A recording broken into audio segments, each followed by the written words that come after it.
Well, hello everybody. Welcome to my sewing room. I am so excited you're here, and I'm terribly excited to take you along for this video because this year I am filming the process of sewing my vintage Easter dress. And I have never done that in the past. Usually I've just put up pictures on my blog.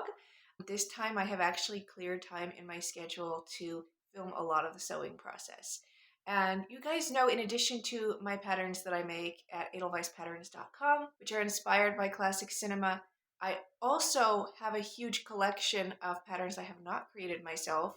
These are original patterns that were done by Advanced, Butterick, McCall, Simplicity, Vogue, Hollywood Patterns, you name it, back in the 40s through 50s. And over my last 15 years of blogging about vintage fashion and vintage sewing, I have acquired these patterns. And so what I try to do is I try to use a different vintage pattern in my collection every single year to make a new dress for Easter. Now, the idea of making a new dress for Easter is not a new one. We know for sure that by the late 1800s, there was something called the Easter Parade, which was not a real parade. It was just the process of everybody dressed up in their Easter finery walking to church on Sunday morning.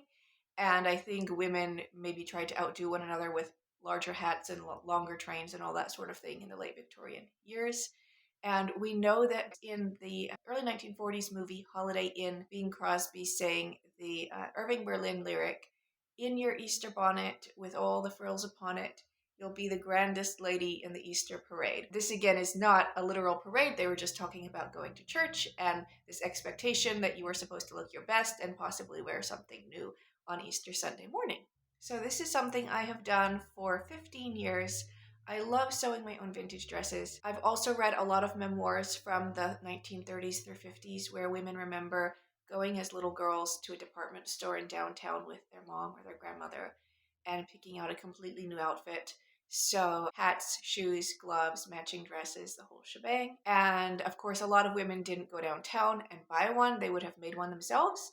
You probably can't see very well, but this advertisement from McCall's Patterns in the 50s was describing an annual Easter fashion sewing competition, and the winner got to go to Paris, which would have been quite a sight in the 1950s. I think it was a huge thing, which to me just shows how ingrained in American culture it was that you were kind of expected to have a new outfit for Easter Sunday, which is a time of renewal and new life and rebirth and all that. So, all that to say, that's why I do what I do, and I hope you guys love the process. It's going to be very detailed. Even if you do not know how to sew yourself, I think this might be interesting for you. So without further ado, let's get started and let's get sewing. This is the pattern I am using for this year's Easter dress. You can see it's got that ruched cummerbund and very full skirt, quite similar to the pattern I used for my Jerusalem dress, if you have seen that blog post. This is the material I'm using. I really wanted to make a white shirt dress. Shirt dresses are so classic, and honestly they're also very common right now. Like, I feel like they're more popular than they used to be. So I'm going to have to line this because this is so very sheer. I'm going to use my 1950 Sisters dress pattern to create the sweetheart necked foundation bodice, and for that I am using the Kona Cotton by Robert Kaufman Fabrics in Snow. That's the name of the color. I'm not sure you can quite tell on camera, but this fabric in and of itself is very cool toned white. And this is ivory, which is what I like to wear because I have fall coloring. And then it has this unique collar that's kind of cut in one. This looks like the shape of a mandarin collar that you would usually insert the upper collar into, but I don't know, they did it all in one, so it makes it easier.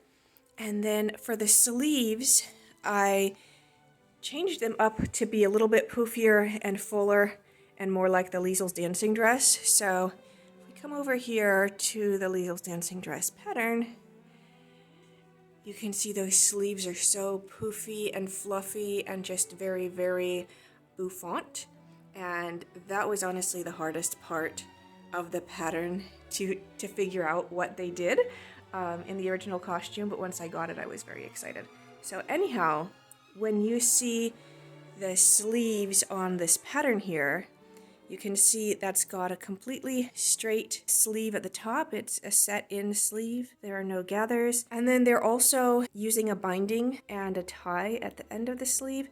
And I really like the fluffier version. I changed the original sleeve to be more like Liesel's dancing dress. So this is pinned in right now to the side of the mannequin.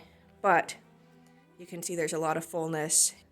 And I have that elastic in there. So that is where we're at. The next step is to iron all the lining fabric that just came out of the dryer.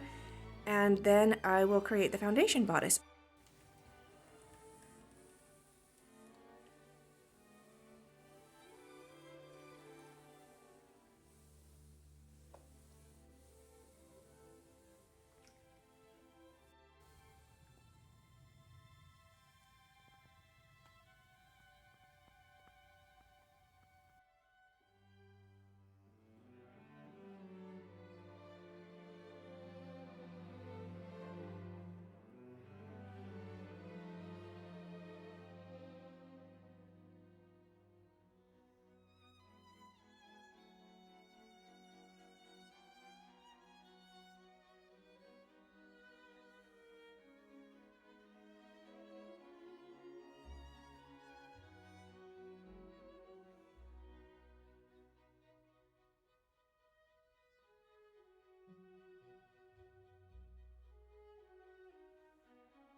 So we now have 2 of these finished front bodices and 4 of the finished back side bodices. I'm going to pin that to the side seams there.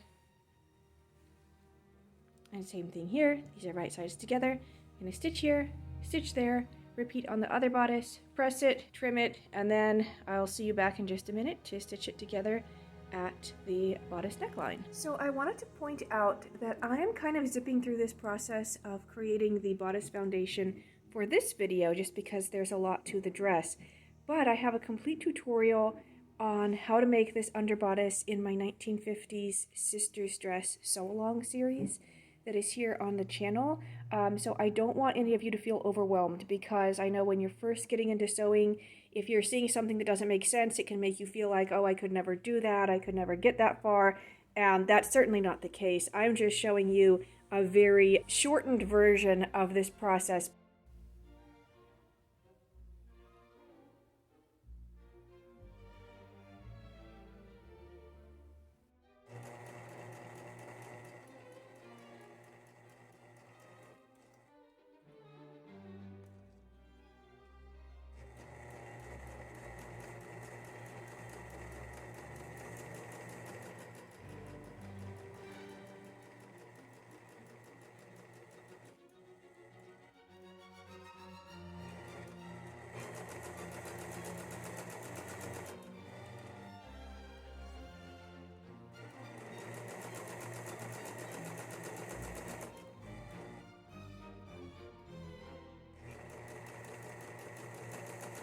Okay, so the underbodice is now finished. I went ahead and added some top stitching right here up at the top, and then we also finished the raw edges with a zigzag stitch. So this is both the layers stitched together here, and then now that the foundation bodice is completed, we are going to go ahead and move on to the midriff area. So not completely sure if I'm going to do the straight option or the ruched option on that cummerbund, but we are going to cut it out and move on to completing the bodice.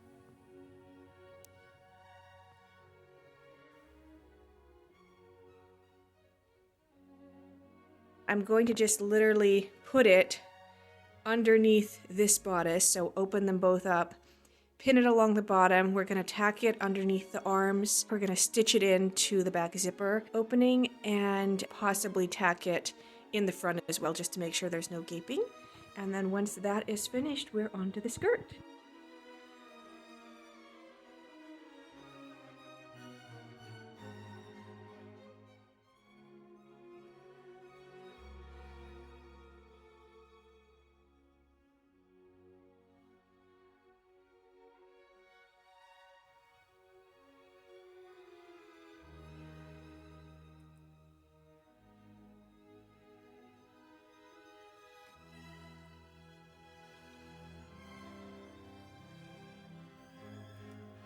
Good morning again. This is 1 week before Easter Sunday. I am already ready for church, but have some extra time, so I'm going to do some sewing. We're making good progress on the dress. By the way, this I made in 2013. This is the dress that I made to wear to the Ritz for afternoon tea. If you have not seen that article on my blog, I will link it below. Just goes to show, if you make a high quality dress, it will last you for a very long time. Anyhow, okay, so back to what we are sewing this year. So here we have the skirt pieces. We have the outer skirt assembled and we have the lining assembled. Now if you take a look at the pattern, you will see that the skirt pieces are slightly A-line. They're not completely rectangular. However, I really wanted the seams on the exterior fabric to be straight on because we have these lines in the fabric. And if I followed the pattern shape that it is recommending, we would end up with some seams that would have the lines coming in diagonally, and I really didn't want that. I really wanted to preserve that nice, crisp, straight line of the pattern. And I know that this works because the Jerusalem dress, which is a very similar pattern to this 1950s advance that I've spoken of earlier, that one is just plain straight on rectangles. So that's what I've done here. We have the lining, it's all stitched together, and all the seams are finished on the inside. And same thing over here, everything has been pressed. So the next step is we're going to gather the two pieces up, the outer and the inner skirts, and get them ready to assemble to attach to the bodice. And then of course I have my tea, which I always do. Today I am having Harney & Sons Provence tea, which is a white tea, and then we're going to start sewing.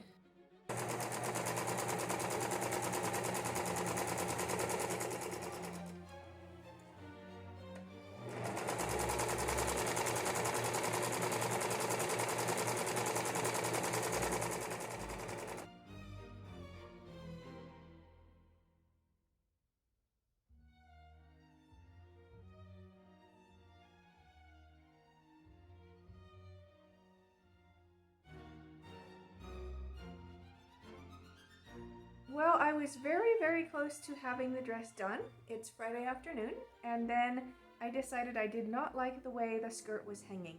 So, to recap, when I've been telling you about my Jerusalem dress, this pattern right here is the one that I used. And this one is the one I'm currently making for the Easter dress. You can see they're extremely similar except for just the upper bodice. So, this pattern called for 180 inches, I believe, circumference in the skirt. I felt like that would be too full, so I took it down to 150, which worked perfectly. I tried the exact same formula with this one, and I do not like the way it's hanging, and I firmly believe that the difference is the type of fabric that I'm working with. The Jerusalem dress, while it has a tremendous amount of fabric sewn into the waist, it is made of a cotton piqué, and so it's very crisp, and it hangs very nicely, and it doesn't add a lot of bulk at the waist. This is what I'm using for the exterior fabric. It has absolutely no body to it. And so when you gather 150 inches of this, it just kind of looks like this giant cloud enveloping your waist, and it adds a lot of bulk, which is, if we're making vintage dresses, that's not what we're going for. We're trying to make something that's flattering. That's one of the reasons we love vintage patterns so much, is they were designed better than the ones today, in my personal opinion. So between 150 inches of this and close to the same number of the Kona cotton, which is a really good Robert Kaufman broadcloth. It was just looking like an angel costume because, you know, it has these really big balloon sleeves, and then we had all this bulk at the waist, and I just thought, like, no, I'm sorry, something has got to change. So I think what I'm going to do is unpin the skirt from the bodice. I'm going to rip out the gathering stitches at the top, and I'm going to just treat it as yardage because it's just selvage to selvage. I've used this before. It's kind of has a center seam and then some pleats on the sides, and see how it works. So this just happens in the sewing process a lot of times because as home seamstresses, we don't have the luxury of making lots of prototypes, you know, just for one dress. The garments that are made in factories, while they're not very well made, put together, they've gone through a design process where they have been made in maybe 5 or 10 different fabrics, you know, etc. And then the designer picks his favorite material. Whereas with us, we really have one shot, you know? And if you like a pattern, you can make it again in a different fabric, but there's no guarantee it will turn out exactly the same. So we're gonna go with it. It's Friday afternoon. I can't remember if I told you that part.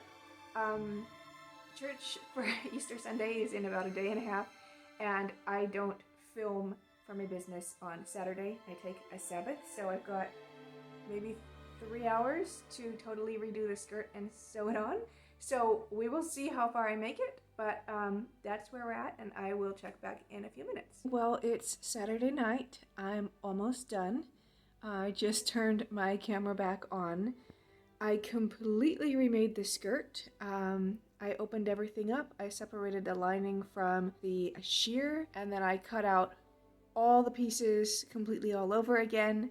I stitched them together, I pressed them, I finished the raw edges, and then I figured out how to get it to fit into this pattern because obviously we are dealing with a completely different bodice than what the skirt was made for. And I am so happy I redid this.